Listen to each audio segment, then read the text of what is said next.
আসসালামু আলাইকুম, welcome to Fatima kitchen. আজকে 3 রকমের খোসা দিয়ে ভর্তা বানিয়ে দেখাবো। তো চলুন দেখিয়ে দিই।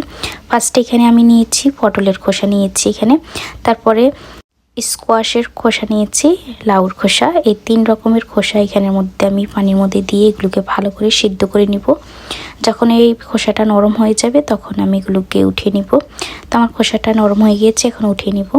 এখানে একটু তেল দিয়েছি, একটা মিডিয়াম সাইজের পেঁয়াজ কুচি দিয়ে দিলাম, 3টা কাঁচামরিচ, চাল আপনাদের পছন্দ অনুযায়ী অ্যাড করবেন।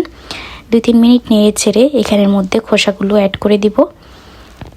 হালকা করে খোসাগুলোকে আমি ভেজে নিব। এখানে ধনিয়া পাতা কুচি দিয়ে দিয়েছি। এখানে আমি সিদ্ধ করা একটা ছোট আলু দিয়ে দিলাম। এখানে তেলাপিয়া মাছ 1 পিস দিয়েছি। স্বাদ মতো লবণ দিয়ে সুন্দর করে এগুলোকে নেড়ে ছেড়ে 5 থেকে 10 মিনিট এখানে ভেজে নিব। যখন এগুলো ভাজা হয়ে যাবে তখন প্লেটের মধ্যে নামিয়ে এগুলোকে ঠান্ডা করে তারপরে পাটার মধ্যে আমি বেটে নিব, শিলপাটাতে। আপনার চাইলে এটা ব্লেন্ডও করতে পারেন। তো এটা আমি সুন্দর করে পাটার মধ্যে বেটে নিতেছি। চাইলে এখানে অন্য খোসাগুলোও অ্যাড করতে পারেন।